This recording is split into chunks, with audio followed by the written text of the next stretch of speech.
করছো তুমি টিকলিকে নিয়ে এখানে? কি করছো তুমি টিকলিকে এখানে নিয়ে এসেছো কেন? আশ্চর্য। আরে তোমার লজ্জা করে না? তোমাকে মা বাবা তো বলে গল্প শোনাচ্ছ, যেভাবে তুমি আমাকে গল্প শোনাতে এখন এখন নোংরা মনে যায়নি না তোমার? তুমি কি ভেবেছো আমি কিন্তু 10 বছরের মোমো নই যে তুমি আমার সাথে যা ইচ্ছা তাই করতে পারো, আমাকে ভয় দেখাতে পারো।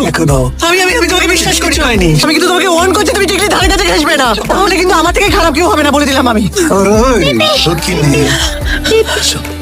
আমি জানিয়ে দেবো। বলে দেবে, এটা তো খেয়েছিলাম তো আমরা, সিক্রেট তো। আমি মাকে বলে দেবো, বলে দেবো। না আমাকে বলবে না কেমন, আমি কোনো রেগে যাবো কিন্তু।